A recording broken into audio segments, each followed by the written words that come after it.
আমি ক্লাস 7-এর একজন ছাত্রী। আমি রেজাল্ট ভালো করায় স্যার আমাকে পছন্দ করতেন। স্যার আমাকে নিজের মেয়ের মতন দেখতেন। একদিন স্যার আমায় বলল, শোনো মা, তুমি আজ ছুটি শেষে আমার অফিসে দেখা করে যেও। যখন স্কুল ছুটি হলো তখন দেখা করতে গেলাম। তারপর আমার সাথে যা ঘটেছিল সেটা আমার কল্পনার বাহিরে। আমাদের স্কুলের গণিত টিচার মোহন স্যার, উনি সহকারী প্রধান শিক্ষকও। আমাদের এবছর থেকে ক্লাস নিচ্ছেন। আমাদের কম্বাইন্ড স্কুল। ছেলেরা একপাশে আর মেয়েরা একপাশে বসি। স্যার খুব ভালো গণিত বোঝান। তবে স্যার বেশিরভাগ সময় আমাদের ভালো করে পড়ান। পড়াও বেশি আমাদের ধরেন। ছেলেদের পড়া কম ধরেন। আর পড়া না পারলে খুব মারেন। আর আমাদের পড়া না হলে কিছুই বলেন না। আর পড়া পারলে আশীর্বাদ করে দেন। বেশ কিছুটা সময়। কেউ কেউ হয়তো স্যারের কাছ থেকে আশীর্বাদ পাওয়ার চেষ্টা করে, কিন্তু তারা পায় না। তবে বেশিরভাগই ঠান্ডা বরফের মতো চুপ থাকে। কারণ স্যারের কথার অবাধ্য হলে স্যার তার অফিস রুমে ডেকে পাঠায়। আজ আমায় ডেকে পাঠিয়েছিল। খুব ভয়ে ছিলাম। আমার হাতের লেখাগুলো নাকি খুব সুন্দর।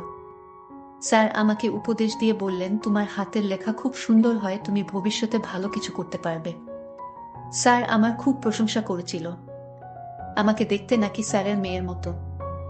আমার মতো স্যারের নাকি একটা মেয়ে আছে। আমাকে স্যার পরীক্ষায় বেশি নাম্বার দিবেন। কারণ হলো আমি নাকি দেখতে স্যারের মেয়ের মতো। স্যার এরকম ভাবে আমায় ডাকতেন স্যারের অফিসে। আর ক্লাসে যেন বেশি কথা না বলি। স্যারের অফিস থেকে বের হবার পর আমার মনে হয়েছিল, স্যার এরকম অদ্ভুত কেন। স্যার আমাকে বলেছিল, মা, তোর মতো আমার যে মেয়েটা ছিল সে বেঁচে নাই, মারা গেছে আরো 5 বছর আগে। স্যারের এই কথাগুলো শুনে আমি কেঁদে ফেলি। তারপরের ক্লাসগুলো আমি আর ঠিক করে করতে পারিনি। ছুটি হবার সাথে সাথেই বাসায় চলে এসেছি। 2 দিন স্কুলে যাইনি। আজ স্কুলে আসার পর টিফিনে সব মেয়েরা আমায় ঘিরে ধরল। স্কুলের কিছু বড় আপু এসেছে। সেদিন কি হয়েছিল সবাই জানতে চায়। আমি তাদের কিছুই বলতে পারলাম না। তখন আমার এক বান্ধবী বলল, স্যার নাকি ওকেও ডেকেছিল। ওকেও বলেছিল স্যারের অফিসের জমা খাতা পত্রগুলো দেখতে, এরকম স্যার তাকেও ডেকেছিল। স্যার ওকেই এই কথা বলেছিল যে তাকেও নাকি দেখতে তার মেয়ের মতো। আরেক আপু বলল, এই তো মাত্র শুরু, এমন আরো হবে। আর কাউকে কিছু বললে শুধু পরীক্ষায় ফেলই করাবে না, সাথে নাকি মিথ্যা বলে স্কুল থেকে টিসি দিয়ে বের করে দিবে। আরেক আপু বলল, উনি একদিন একটা সমস্যার কারণে স্যারের কাছে ছুটি আনতে গেলে স্যার তাকেও নাকি বলেছিল তাকেও দেখতে স্যারের মেয়ের মতো। আমি ঠিক বুঝতে পারছি না, স্যার যাকে তাকে বলে তাকে নাকি দেখতে তার মেয়ের মতো। খুব অদ্ভুত ব্যাপার তো। আসলে স্যারের কি জ্ঞান হারিয়ে ফেল নাকি? আমি আপুকে বললাম, আপু, আপনারা কিছু বলেন না? কি বলবো বলো, কিছু একটা তো করেন। এভাবে আর কতদিন? আর কেন এই চুপ থাকা? তুমি ঠিক যে কারণে চুপ হয়ে আছো। আর কাকে বলবে বলো?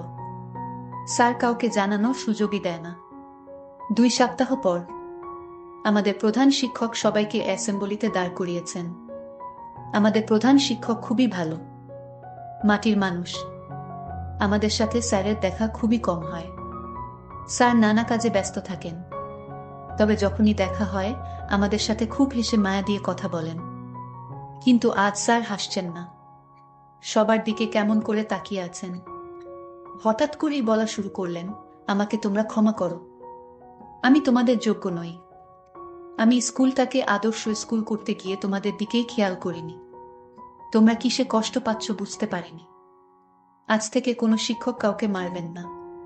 তোমরা আর শিক্ষকের কাছ থেকে অবহেলাও পাবেন। তোমাদের আর কোনো শিক্ষক মারতে পারবে না। আর আজ থেকে ছেলেদের সকল সমস্যার জন্য একজন পুরুষ শিক্ষক আর মেয়েদের জন্য মহিলা শিক্ষক থাকবে। নিজেদের সকল সমস্যার কথা তাদের জানাবে। ছুটির প্রয়োজনে তারাই ছুটি দিবে। এরপরও কারো সমস্যা থাকলে আমায় জানাবে। দয়া করে কেউ চুপ থাকবে না। পরে আমরা জেনেছিলাম স্যারকে কে যেন চিঠি দিয়ে সব জানিয়েছিল। স্কুলের শিক্ষকের এরকম লেখাপড়ায় অবহেলা করার জন্য তার বিরুদ্ধে চিঠি লিখেছিল। আমি স্কুল থেকে বাড়ি ফিরলাম আর মনে মনে চিন্তা করলাম, স্যার যাকে তাকে নিজের মেয়ে মনে করে। এটা তো একটা অদ্ভুত ব্যাপার। না, এই স্কুলে পড়ালেখা তেমন ভালো হয় না।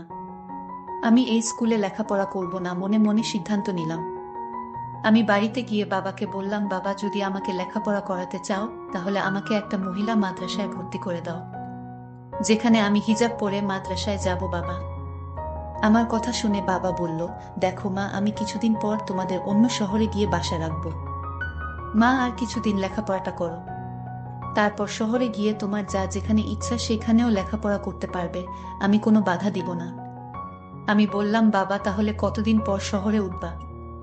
বাবা বলল, তুমি ক্লাস 8-এ যখন উঠবে তখন চলে যাব। আর বেশি দিন ওয়াট করতে হবে না, মাত্র 6 মাস।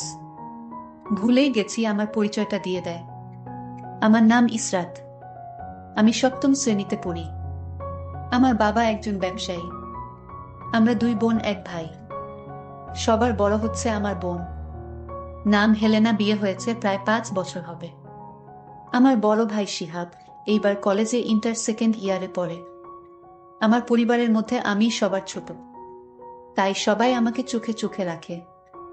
আমরা থাকি নানার বাড়িতে।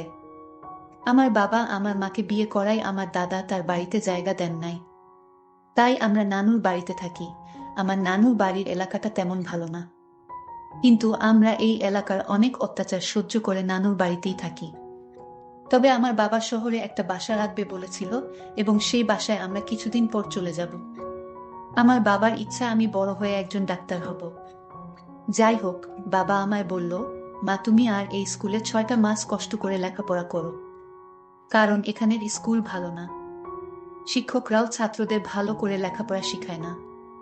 আর তাই আমার লেখাপড়ার মনমানসিকতা এখান থেকে একেবারে উঠে গেছে। তারপর বাবার প্রতি থাকিয়ে লেখাপড়া করে যাচ্ছি। যাই হোক, আমি 1 সপ্তাহ পর স্কুলে গেলাম। স্কুলের গণিত শিক্ষক, যার কথা একটু আগেই বলেছি, আপনারা শুনেছেন। গণিত টিচার মোহন আমাকে টিফিন আওয়ারে আমাকে তার অফিসে ডাকলেন আর বললেন, বসো মা, তোমার সাথে কিছু কথা আছে। স্যারের ডাকে আমি স্যারের অফিস কক্ষে প্রবেশ করলাম। স্যার বলল, তুমি এতদিন স্কুলে আসোনি কেন মা? আমি বললাম, আমি অসুস্থ ছিলাম।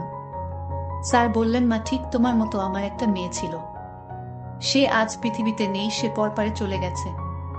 আমার মেয়ের সাথে তোমার চেহারার অনেক মিল আছে। আমি স্যারের কথাগুলো মন দিয়ে শুনছিলাম। স্যার এসব কথা বানিয়ে মিথ্যা বলছে, এটা আমি ভালো করে জানি, কিন্তু আমি স্যারের কথাগুলো শুনছিলাম।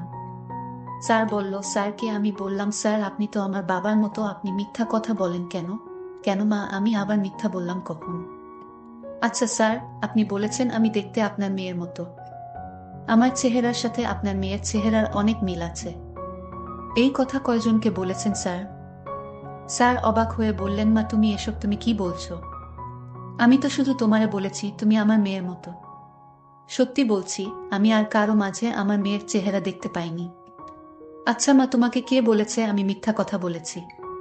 প্রিয় বন্ধুরা, সবাইকে ঈদ মোবারক জানাই। আর আজ ব্যস্ততার কারণে গল্পটি শেষ করতে পারলাম না। গল্পের পরের পার্ট খুব শীঘ্রই আপলোড দেওয়া হবে। আজ ঈদের রাত, তাই আজ শেষ করতে পারলাম না। গল্পটি পরের পার্ট শুনতে চাইলে চ্যানেলটি সাবস্ক্রাইব করে পাশে থাকুন। ধন্যবাদ।